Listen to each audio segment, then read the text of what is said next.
Bismillahirrahmanirrahim. Assalamualaikum warahmatullahi wabarakatuh. Alhamdulillahirabbil alamin. Hari ini kita ketemu lagi pembelajaran matematika kelas 7 di hari pertama setelah libur Lebaran. Hari pertama pelajaran matematika maksudnya. Nah, gimana kabar kalian? Mudah-mudahan sehat semuanya ya. Mudah-mudahan setelah bulan Ramadan kemarin kita diberikan keimanan yang lebih, kemudian kita diberikan kemudahan untuk melakukan kebaikan yang lebih, dan jangan lupa ya, setiap kebaikan yang kita lakukan di bulan Ramadan itu jangan sampai berhenti di sana. Kita harus teruskan di bulan-bulan selainnya, di bulan-bulan selanjutnya. Jadi kalau kita di bulan Ramadan eh, puasa, kemudian kita sholat malam, itu bisa kita lanjutkan dengan puasa sunnah atau sholat tahajud juga di selain bulan Ramadan. Oke, selanjutnya langsung kita bahas ke materi matematika ya. Jadi hari ini kita akan masuk di bab baru, di bab tentang statistika. Nah, jadi di statistika ini kita belajar mengotak-atik data. Jadi data itu apa sih? Kan di kehidupan kita sehari-hari kan kita sering mendengar datanya bagaimana, datanya apa gitu. Jadi data itu adalah sekumpulan keterangan atau informasi yang diperoleh dari suatu pengamatan. Jadi data itu isinya adalah informasi-informasi, kemudian yang memuat keterangan-keterangan yang memuat informasi. Jadi apapun yang memuat informasi itu bisa kita sebut sebagai data. Nah, di statistika ini kita diajarkan untuk mengolah data. Jadi sebenarnya data itu karena kadang data itu ada banyak gitu ya. Jadi kita diajarkan untuk mengolah data itu supaya lebih mudah dilihat, supaya lebih mudah dipahami itu dengan ilmu statistika. Nah, sebelumnya kita belajar dulu tentang bagaimana caranya mengumpulkan data. Oke, jadi caranya mengumpulkan data adalah, bentar ya kok macet sepertinya. Oke, kebanyakan. Pengumpulan data.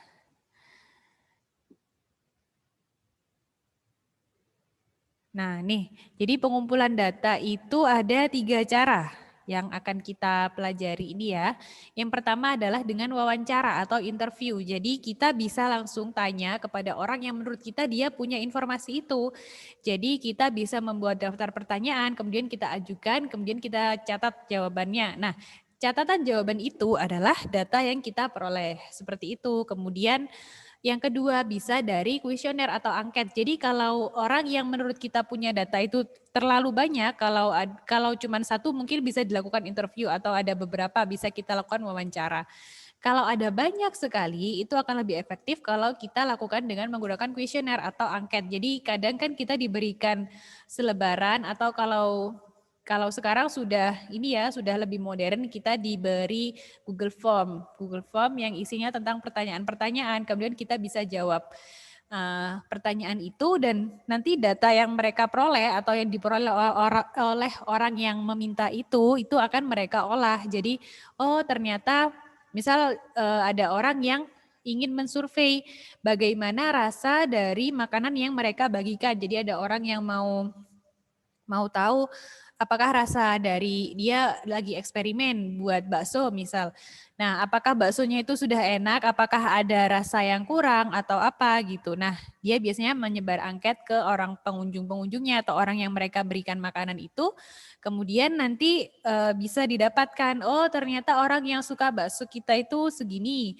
Kemudian oh ternyata ada rasa yang kurang nih, banyak orang yang bilang rasanya kurang asin atau apa. Nah itu bisa didapatkan dengan kuesioner atau angket. Nah kemudian yang terakhir adalah dengan observasi atau pengamatan. Nah kalau di buku kalian observasi atau pengamatan itu masuk ke pengamatan atau pengukuran. Jadi pengamatan itu bisa dilihat langsung, bisa dilihat kemudian kita amati apa bentuknya, warnanya atau apapun, bisa juga dengan pengukuran tuh sebenarnya masuk ke bagian observasi. Jadi kalau kita melihat sesuatu yang bisa diukur, misal kita mau melihat panjangnya atau tingginya itu kan bisa diukur. Nah, itu bisa kita lakukan observasi atau pengamatan. Seperti itu. Nah, selanjutnya nih penyajian data. Jadi setelah data-data tadi dikumpulkan, itu apa yang kita lakukan? Jadi yang kita lakukan selanjutnya adalah menyajikan data tersebut.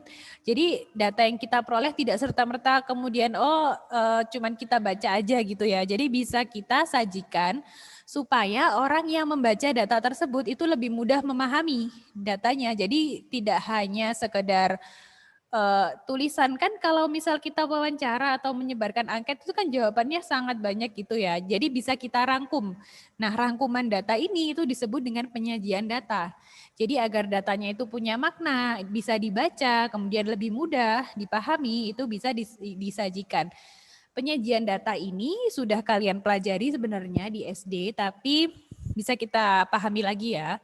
Jadi yang akan kita pelajari adalah penyajian data menggunakan tabel atau grafik atau diagram.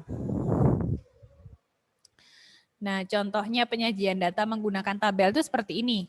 Jadi kalau kita punya, tabel itu ada dua macam. Ada tabel frekuensi data tunggal, ada tabel frekuensi data berkelompok. Bedanya apa ya? Kalau data tunggal itu setiap baris itu hanya satu data, satu komponen, kemudian di baris selanjutnya itu adalah keterangan yang menunjukkan data tersebut. Jadi yang di sebelah kiri ini ya, yang di sebelah kiri ini kan frekuensi data tunggal tahun 2011 banyak mobil yang terjual adalah 28.335. Jadi 28.335 itu hanya data milik tahun 2011 saja. Sedangkan tahun 2012 itu beda lagi di baris yang berbeda, 2013 di baris yang berbeda, seperti itu. Bedanya dengan data berkelompok adalah kalau data berkelompok itu bisa kita ringkas. Jadi mungkin dari di antara yang nilainya 51 sampai 60 itu hanya sedikit anaknya. Jadi kalau kita daftar 51, 52, 53 sampai 60 itu akan tabelnya mungkin akan terlalu panjang ya. Jadi makanya diringkas. 51 sampai 60 ada 5 anak. 61 sampai 70 ada 8 anak. Kemudian 71 sampai 80 ada 10 anak dan seterusnya. Kelebihannya tadi itu ya, jadi bisa meringkas tabel jadi supaya lebih simple, lebih ringkas gitu ya. Tapi kelemahannya adalah kita tidak tahu pasti anak yang mendapatkan 51 itu ada berapa anak. Anak yang mendapatkan 52 itu ada berapa anak. Seperti itu. Jadi ada kelemahan, ada kelebihannya ya. Nah, selanjutnya tapi dua-duanya ini bisa dipakai dan penting untuk dipelajari gitu. Selanjutnya adalah menyajikan data dalam bentuk diagram batang. Jadi Ibu pakai data yang tadi ya, data baru. Jadi ini ada beberapa jenis mobil, kemudian ini ceritanya ada anak yang mengamati mobil yang melintasi jalan raya. Ada beberapa jenis mobil, kemudian banyak mobilnya. Jadi ketika pengamatan itu dilakukan, mobil van yang melintas itu ada 200 unit. Kemudian mobil minibus yang melintas ada 110 unit. Sedangkan pick up ada 60 unit, truknya 90 unit, mobil sedan 110 dan busnya 80. Nah, kemudian data yang sebenarnya tabel ini sudah cukup jelas untuk disajikan ya. Jadi data ini disajikan dalam bentuk tabel itu sudah cukup jelas. Tapi bisa juga dia disajikan dengan menggunakan diagram batang. Kalau diagram batang ini lebih menarik yang pertama, yang kedua juga lebih jelas perbandingannya. Jadi kita tahu mana mobil yang paling banyak melintas. Oh, ternyata van. Kenapa? Mobil van karena dia yang paling tinggi di antara batang-batang yang lainnya. Kemudian pick up itu yang paling sedikit. Seperti itu. Sepertinya ini oh, ini ya. Jadi ternyata diagram yang Ibu buat salah. Jadi sedan sama busnya nggak masuk. Berarti kita anggap tabelnya cuma sampai ini aja ya, sampai truk aja ya. Gitu. Jadi truk, ya. Seperti itu. Jadi yang paling rendah itu adalah data yang paling sedikit. Gitu. Jadi lebih mudah dibaca ya kalau diagram batang. Bisa juga kita sajikan dalam bentuk diagram garis. Jadi kalau diagram batang tadi bentuknya seperti batang-batang seperti itu ya, satu-satu. Kalau diagram garis itu bentuknya seperti garis, namanya diagram garis ya. Jadi membuatnya itu kita sama seperti diagram batang tadi. Mobil van kan 200, berarti batangnya setinggi 200. Kemudian minibusnya 110, berarti batangnya setinggi 110. Seperti itu. Tapi kalau diagram garis itu berupa titik awalnya. Van-nya 200, berarti di sini titiknya 200. Kemudian minibus kita buat satu titik di 110. Kemudian pick up-nya di 60 dan truknya 90, kemudian kita tarik garisnya. Jadi seperti ini jadi diagram garis. 200 dihubungkan ke 110, 60, 90. Diagram garis itu biasanya digunakan untuk melihat melihat ini grafik kenaikan atau penurunan. Biasanya di penjualan itu lebih banyak menggunakan diagram garis. Jadi apakah dia itu progres? Apakah dari tahun ke tahun itu semakin meningkat atau menurun, itu biasanya digunakan diagram garis. Kemudian yang selanjutnya adalah diagram lingkaran. Jadi diagram lingkaran itu diagram yang bentuknya lingkaran. Ini juga efektif untuk melihat mana yang lebih banyak dan mana yang lebih sedikit, yang paling sedikit gitu, bisa digunakan untuk melihat perbandingan. Nah, diagram lingkaran itu nanti kita lihat caranya ya, pokoknya bentuknya seperti ini. Jadi van-nya 200, kemudian minibusnya 110, kemudian pick up-nya 60 dan truknya 90. Itu adalah penyajian data.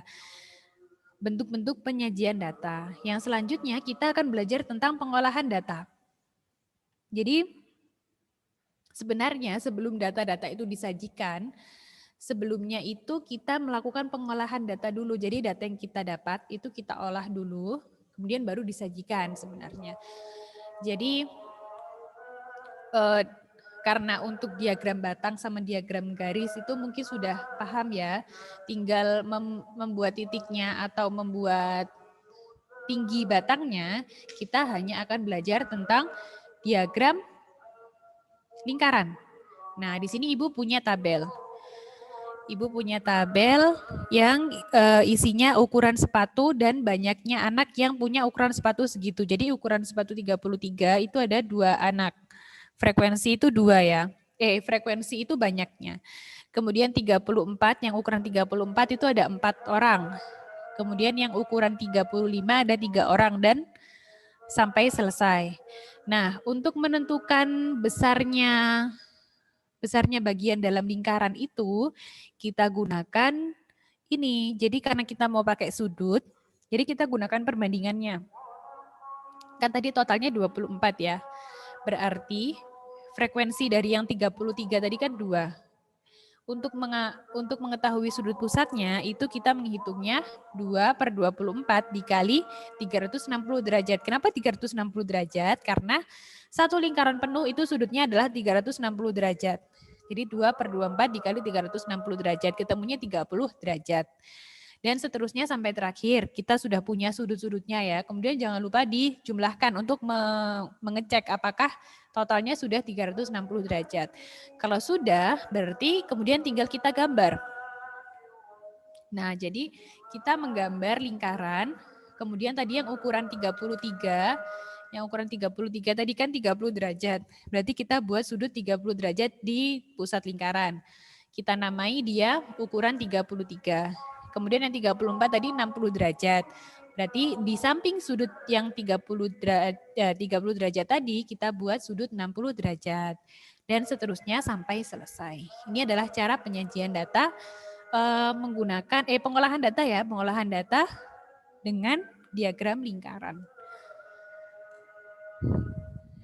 Ya, seperti itu.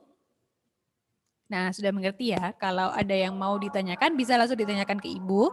Atau kalau sudah paham, bisa kalian buka latihan soal di halaman 337 sampai 339 dari buku paket kalian ya. Dan coba kerjakan nomor 1 sampai 10. Kalau sudah bisa dikumpulkan di Google Classroom. Baik, kalau begitu Ibu akhiri ya. Mudah-mudahan kalian paham. Ibu akhiri, wassalamualaikum warahmatullahi wabarakatuh.